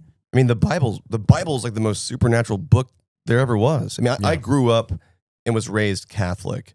I'm not like a practicing Catholic now, but I was confirmed, and my grandma still goes to church every Sunday. And so a part of me is like, we already believe in things that you can't see. And your belief probably stems from what you're feeling and what you're experiencing spiritually, right? You can't like quantify that. Yeah. On a spreadsheet, but like we already believe in things that we can't prove. Yeah. So it is like, in a weird way, it's almost not that much different. And it's kind of also funny how like Catholics in general, like the Vatican, like they've kind of loosened up on the whole UFO thing. They're like, actually, these could still fit. Yeah, well, I mean, you know what I mean? But I'm like, Vatican, I find that interesting. Yeah, well, the Vatican, I mean, it's what's her face? They're not opposed to it. The Pope? The Pope? Yeah. Wait, yeah. The Pope isn't the Vatican. Diana Pasulka, she's been on Rogan and stuff. She's the professor of religious studies at University of North Carolina. But she's like been to the Vatican. She talks about the archives where there's like a whole section about UFOs and stuff, and like how the Vatican has like some of the oldest, what do you call them? Archives? Like observing the stars and stuff. Yeah. What is it called? Observatory. Yeah, observatories. Observatory. Yeah, I guess. It's basically what I see. I was like, but yeah, it's almost like the Catholic Church has been probably way more in it than like your mainstream Protestantism churches. And we just act like it's a completely separate thing. Yeah. Well, even when you look at like what's in the courtyard, the pine cone statue or whatever it is, like the pineal gland, and you look at the Anunnaki stuff, and it's like, whether it's just there as an art piece or stuff, but it's like, it's interesting that those would be the pieces that you choose to like decorate your religious space with. No, that symbolism's never by accident. No, I don't think so. And I totally see why it could potentially be extremely disruptive and potentially dangerous to a degree for everyone to have some major paradigm shifting reality shock. I mean, that happens like in a breakup. Yeah. You know what I'm saying? Like that happens when you thought you were going to get into this school or whatever, right? When like you had this whole like vision and idea of your purpose, your place in the world, like everything. If something were to just pull the rug out completely, especially with religions, I feel like that could really mess with some people in the way that they perceive it. Doesn't necessarily mean that it goes away or isn't true. Like, again, like there could be multiple truths here, But I think that for a lot of people, whatever their belief system is, if this encroaches it too much and makes them like it challenges it in any way, then it's just uncomfortable. Yeah. And that's just human nature. And so I can see if I was the one person who knew all the secrets and could choose whether or not to do disclosure in like a 1-day White House presser on the front lawn. Here comes a flying saucer and some tall white aliens and the reptiles walking out. And you're like, this is real. Mm-hmm. I could see how that wouldn't really benefit me. Yeah. If I was them. The damage control would be insurmountable. Like it just, like you just really wouldn't understand. Yeah, like we're what owed would the come truth, after. right? Yeah. We are just by like we are owed like a greater truth. But I also can see why, there is zero to gain.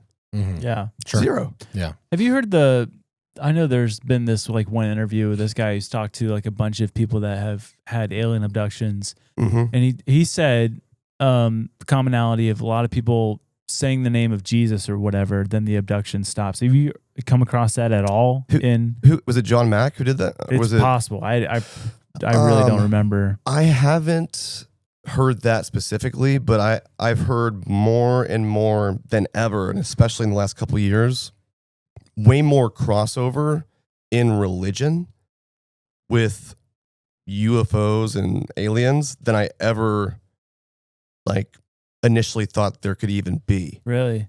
Yes. And even just accounts from some people who've come forward with, wild stories, like whistleblower type people, them kind of becoming religious after that. Mm.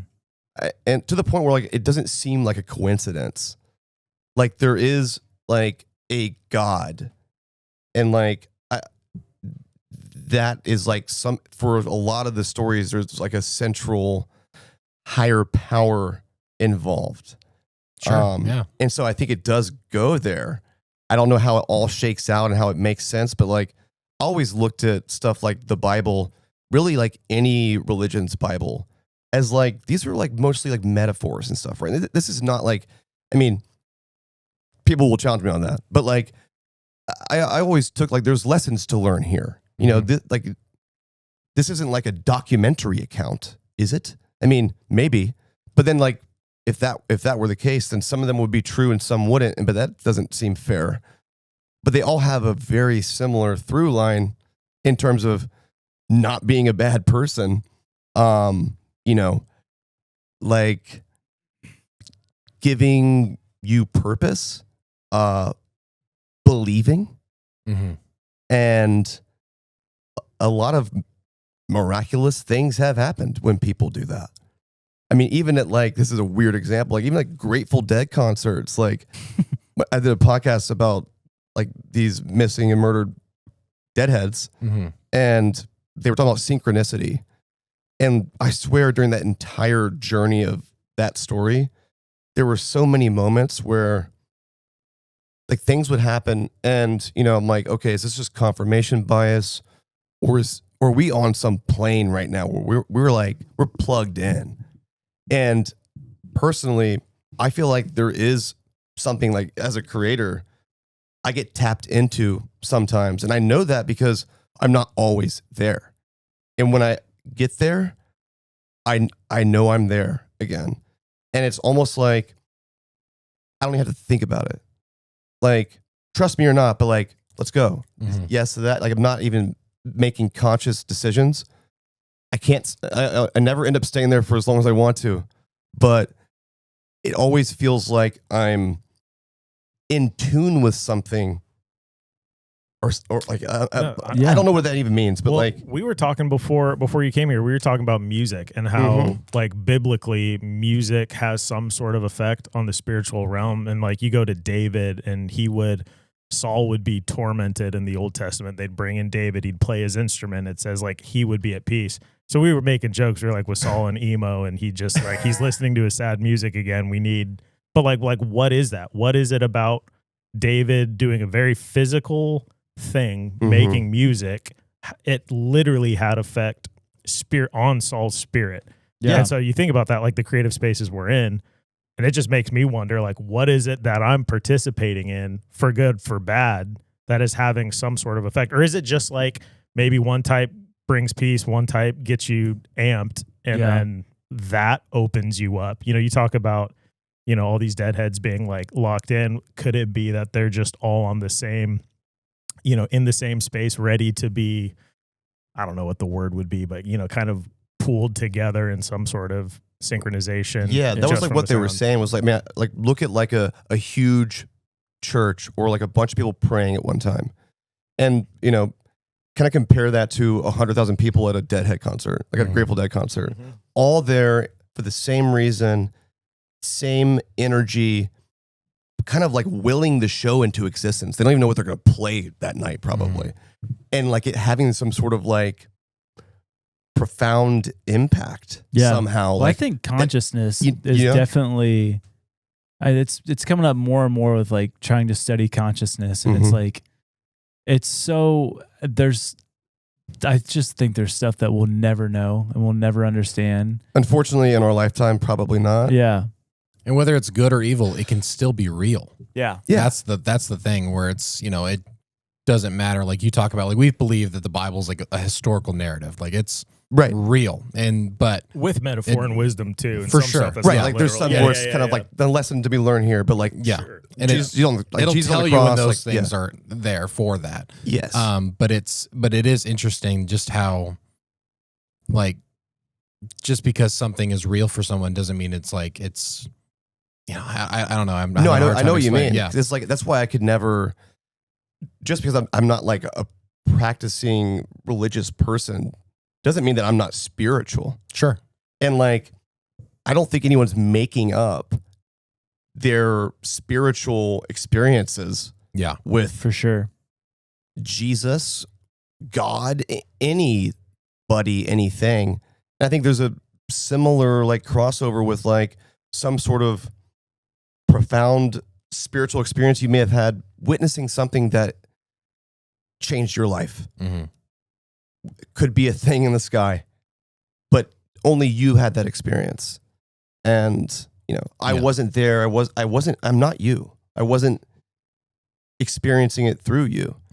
And so, yeah, like, that's why I could never like knock anything and be like, that's not true.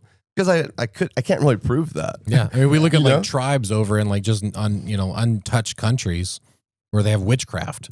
Right. Like, and it's real for them. Like it's legitimate stuff that we don't have here necessarily, like on the streets and stuff, but it's real and it's something they've manifested over there. Yes. And it's, whether it's good or evil, it's real, you know, Exactly. And so, you know, it's even Egypt with Moses, like the biblical narrative is that they were basically having a Hogwarts wizard off.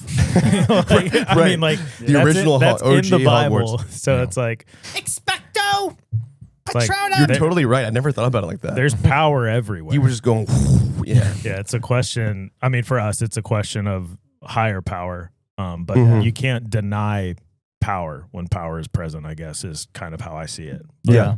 Did you have a clip? You said you had a clip. So I have a couple clip. things. I have a clip I'll play. I was just gonna like talk about like to me, like High Strange is my favorite show that I get to make, that I've ever made, and for a multitude of reasons. and it feels like that too when you're listening, which is really cool. That's good. Yeah, it comes off And that we're way. all having fun. I mean, I grew up like watching like E.T. and just, you know, unsolved mysteries. Wouldn't it be so cool if we weren't alone?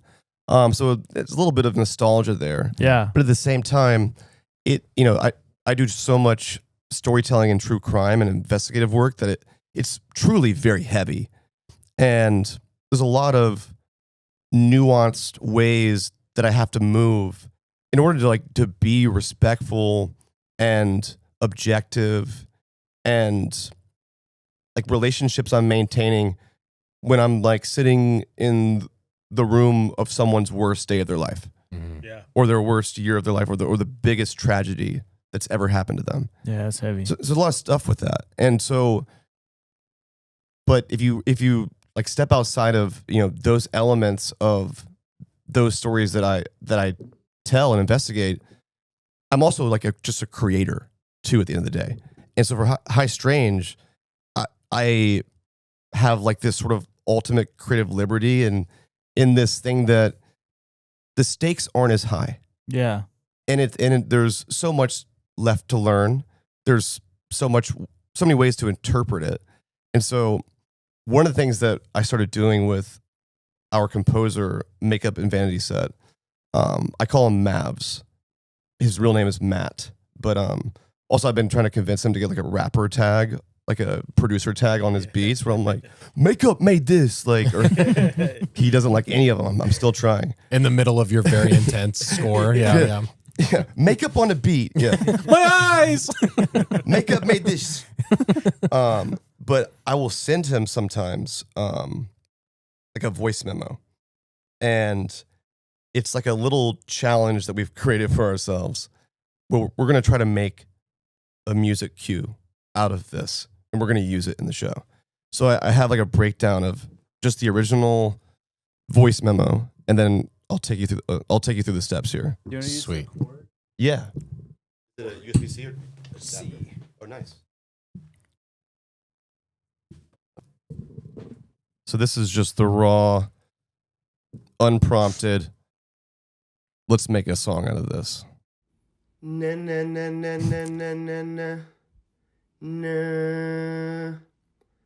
na na na na na na na na. Okay. And then we'll play with it a little bit. No. Okay. Now let's just get a little weird with it.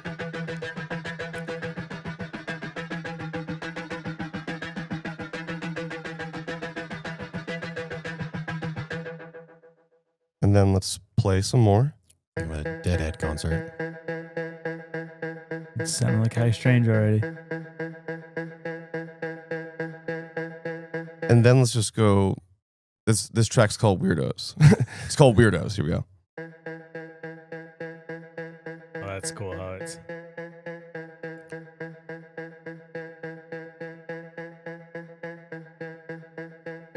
It's already causing me anxiety. Right.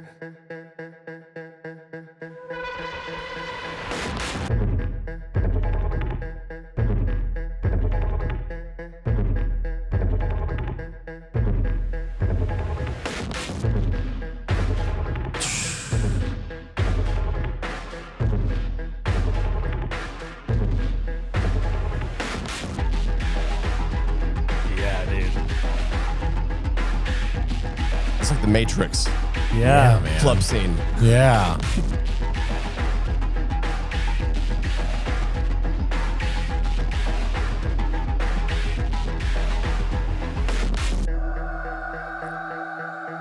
Oh, that's cool. That's what I was doing in the gym. You're frozen, peeing your pants. Is that sweat?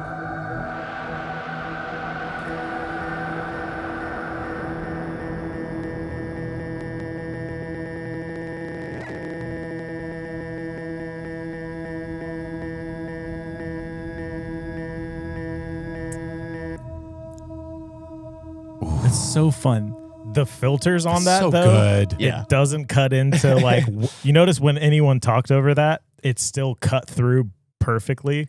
It's crazy. It's mixed so Well, freaking it's crazy well. how I mean, he's a genius. Like Yeah. that was just a voice memo from the iPhone. Yeah. And like sometimes they'll be more challenging, but we've done it a couple times and never even told anybody. There's, I'd say at least 3 or 4 shows that have like me in there, but like, it just becomes like a weird instrument. Yeah. It feels kind of strangely human, but almost subconsciously to you. He left the breath on the back of it too, and He that did. just makes it. I mean, that's perfectly But unsettling. yeah, I've always wanted to share that process because it's I like love a that. fun little Super riddle. cool. And then like we're like, wow, this slaps. We're like, Yeah, okay, yeah. this is the trailer. This is it. I love seeing that from like the origin of the idea, and it's like how silly it sounds, but like how people's mind work, dude. That's what's beautiful about individualism, like creation. That's so good. And this is the best show for all of us. Like as producers here at Tenderfoot that I work with a lot on all my shows. We kind of just have this like ultimate creative freedom and That's cool. permission to be weird about it. Yeah.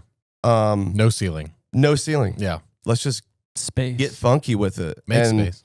yeah, the music this season is so sick, and the stories are crazy.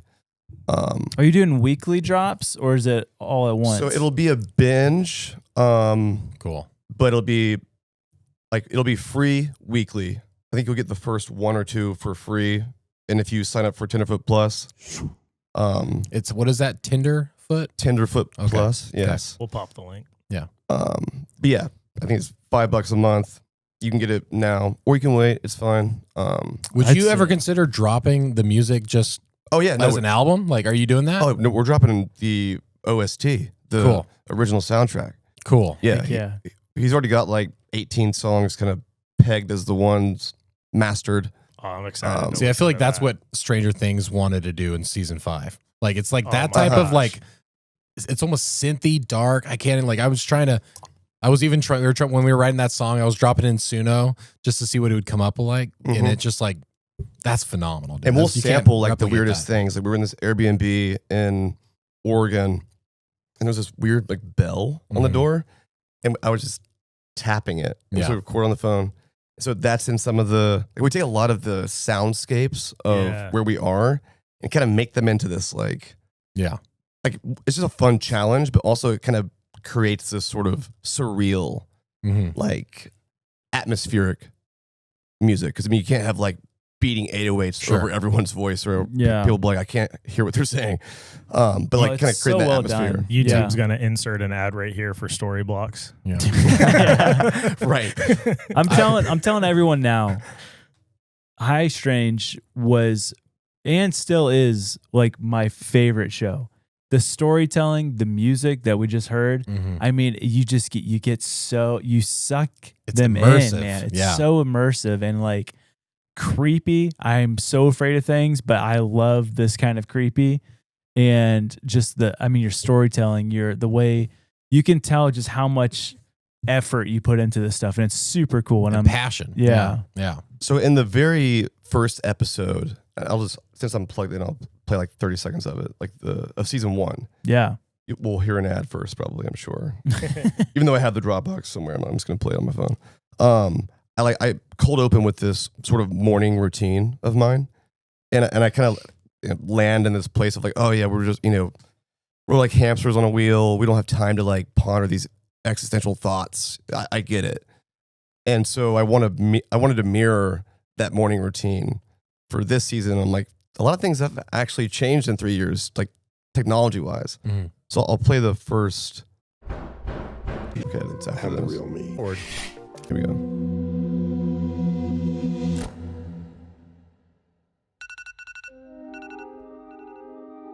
This morning I woke up, had breakfast and some coffee, showered, then went to my office. I had a few Zoom calls, a quick lunch, did some scrolling on TikTok and Instagram, sent a few emails, and some more emails. First yawn of the day. Left my office, went to my local neighborhood bar. I love a good gin martini. A phone call, another email, another email. Time to eat dinner and go to sleep. Okay, I think you get it. Okay, so we all have a version. I'm like, okay, what's my morning routine this time? Yeah. I'm like, I wanted to be kind of like 2026. I haven't. This is what I got so far. This morning I woke up, grabbed my phone before my eyes were fully open. Notifications, summaries, a daily briefing I didn't ask for, but somehow I trust. Hey chat, what did I miss while I was asleep? I don't know what he's gonna say there, but probably just something kind of funny and like doomsday. Yeah. Trump's I'm at like, it again. Yeah, it's like, okay. Weather app says it's fine.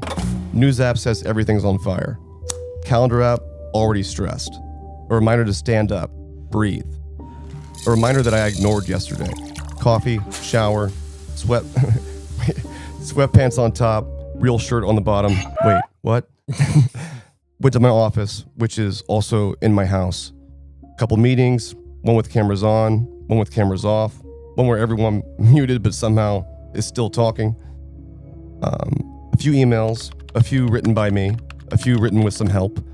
I want to do this whole like hey chat thing where it's like you need to do like a soundscape over everything. That's where my brain was going. It was like, how can I make it funny? But make it like way worse. Yeah. well, I was Just going like through adding like, toilet flushing. I was trying to feel woke like up. what would be like the most like I feel seen sort of like hey chat questions I could ask myself throughout my day that are like absurd, like ADHD brain, like how many solo cups could be filled with the water in the ocean, or just like I don't know, something How many dimples on a golf ball? Yeah. And, or like, hey, am I right about this? Like getting some like glaze me with like, and My they're like, sister's overreacting right now, right? Am I in the right? or like, hey, chat, can you please come up with a really believable excuse to miss this call? Well, I don't support line. Just do it. My life is on the line. Right. So I'm still playing with that, but like, it's crazy that in like 3 years, so much has changed, just like in how we, Yeah. like what we're even talking about. Yeah. Like, Sure. what was hey chat? Yeah. Also, I never actually say that, Yeah. but the internet does. So, Dude, getting That's to so see fun. this process is so interesting to me. Very interesting. Super cool. Yeah, the fact that you get to make your own too. Yeah. yeah, So we do a weekly drop and yeah, die by that. But the goal is to like incorporate, like we're inspired by what you create, and the goal is to like incorporate like even just that soundscape is the dude who's like putting it all together. But I'm curious if you I mean, y'all clearly have the music chops. we're doing our We are best. gifted. I'm literally still using GarageBand and finger punching a keyboard to build this stuff. It's pretty terrible. I mean, so I grew up as like video editor first. Okay. And so like that's one even how I know how to edit a podcast, because I edited videos my whole life. I used iMovie, Final Cut, then that got extinct.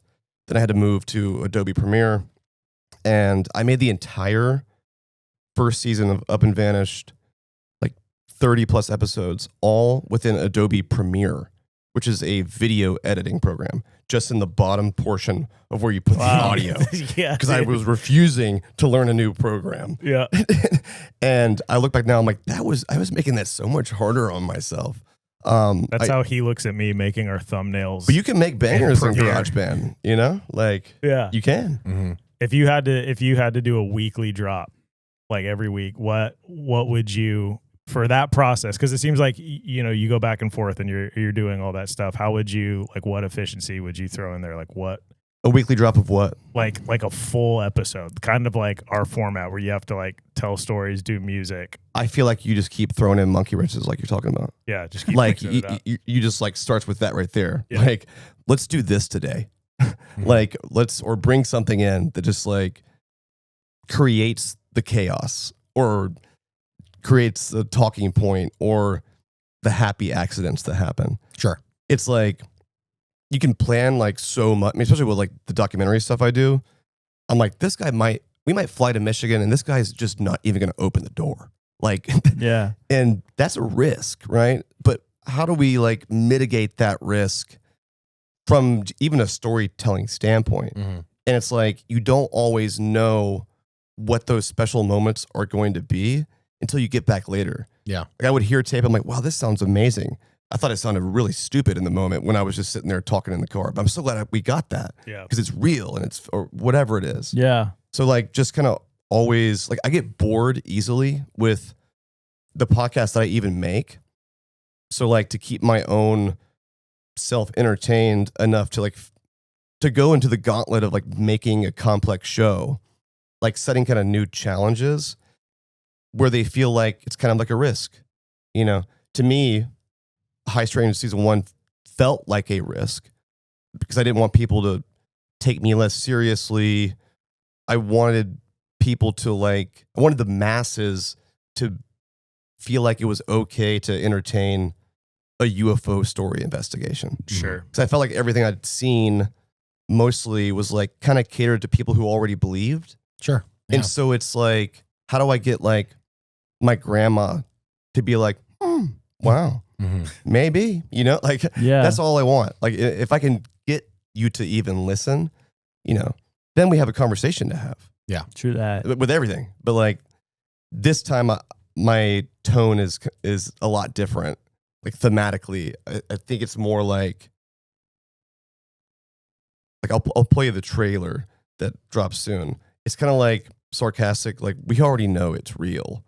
We're kind of honestly exhausted by it, to be honest. To me, it has been exhausting. Yeah. It's like, just show us the spaceships, man. Like, you know, like Gen Z definitely just doesn't care. They're like, yeah, we know that's real. Get like, to it. You're hiding it from the older people now. Like, you mean it's just we all don't care anymore. You know what I'm saying? Let's see. I think I actually texted it to you. Yeah. So I'll find that. But the first one was like, what's out there? And I was like, I can't take that same approach. Yeah. Plus, that feels super corny to me now. So I'm like, what is the approach then? Yeah, you're just telling a story. I mean, each chapter, it's a new chapter. We did it. We've learned everything there is to know. Our entire universe is solved. We did it. We've found every planet, mapped every star, named every species. Those lights in the sky, we know what those are. What's there to even talk about?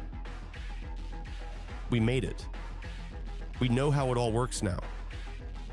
Nothing left to find, nothing left to wonder about. Because we already know everything. We definitely feel like that, don't we? Mm-hmm. Some of us. You don't really believe that, do you?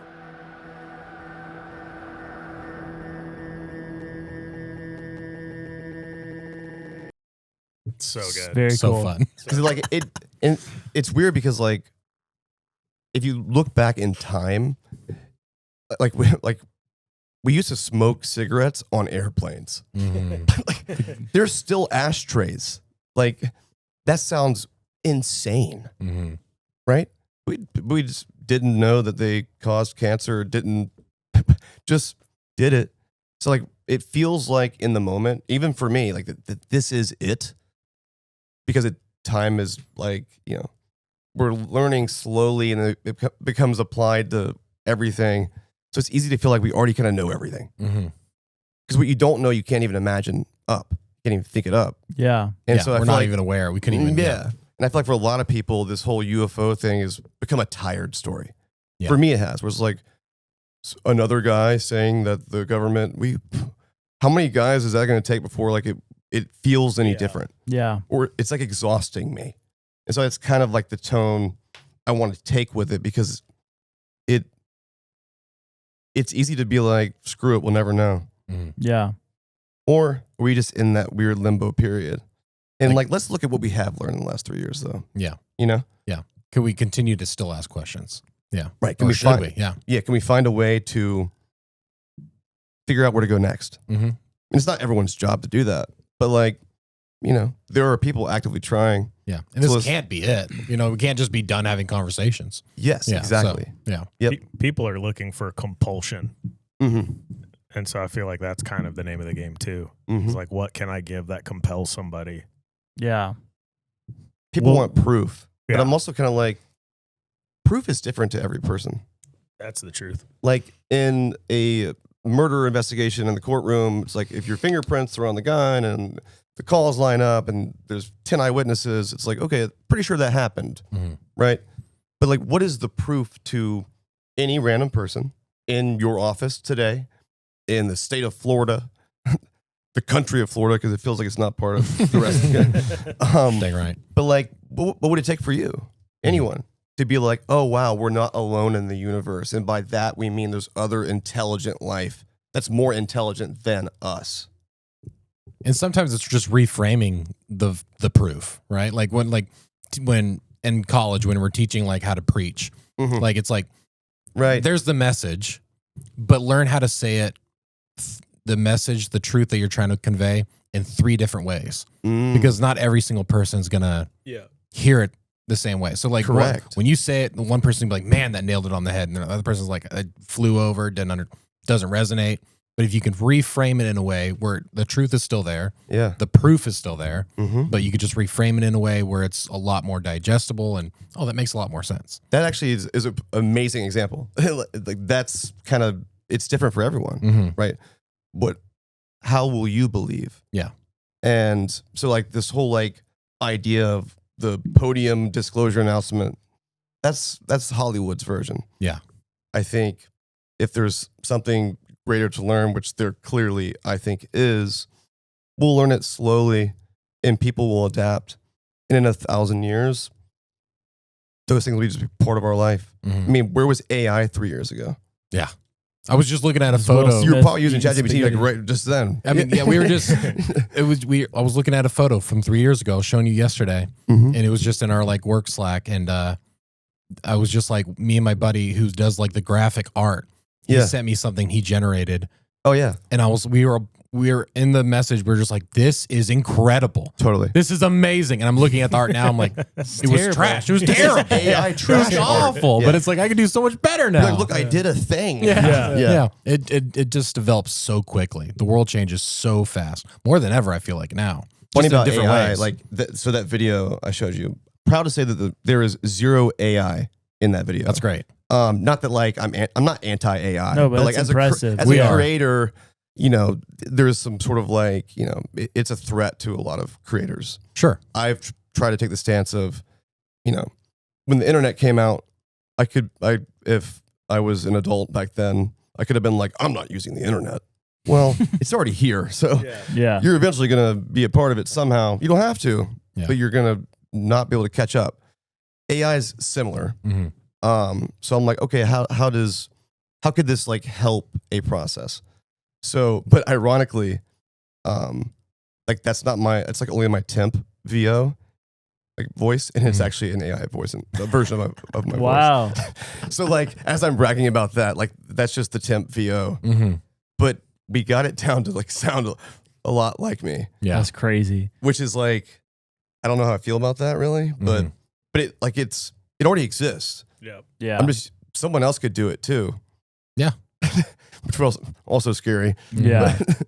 Well, we don't use any AI in our videos. No, we're very It's anti. all the reels you guys see. That's all From real like a footage. Hand drawn or real footage. Right, cartoonists. well, Payne, thank you so much for coming on. It's been a dream, dude. It's honestly. been awesome. We are so excited for your second season of High Strange, Everyone who's which listening, drops today. Let's go go listen on Spotify, Apple, wherever. wherever Okay, you get cool. your podcast. If you Absolutely. can't figure out where you get a podcast, then how are you even listening to this? Exactly. Yeah. Part of the simulation. And we're going to have an episode right after this. Patreon.com/ninjas or butterflies, or for our YouTube members. I want to ask you about the Calvine UFO Ooh, yeah. photo. Yeah, I'm Which- sure we got some other spooky stories Yeah. too. So That's some cool stuff. But also June 6th, third season. Yes. Maybe we can have you on and Oh, promote dude, that. I'd That'd love be to. awesome. Cool. Absolutely. heck yeah, maybe we'll be in a spaceship next time. We could. We could. There's I also know. something that I don't want it to be put out now that we can talk about then if it works. Nice. Well, awesome. is there anything else you want to plug? Where should people follow you? I mean, honestly, I probably only post on Instagram, really. You can follow X, but I don't really post there as Do much. that. Instagram, if you want to see little tidbits of behind the scenes sometimes or whatever. Heck yeah. Awesome. Yeah. Thank you so much for being here, dude. Yeah, dude. Hey, thank you Appreciate guys. you. It's been It's been awesome. awesome. Let's And continue that's- the conversation on Patreon. YouTube members. All right, love you guys. Bye bye. What you're about to see may disturb you. If any of you know what these multi-decade UAP dolphins are, aliens, bottlenose fish sticks. There's a massive police response. Oh, the dolphin thing? Dolphin style attack!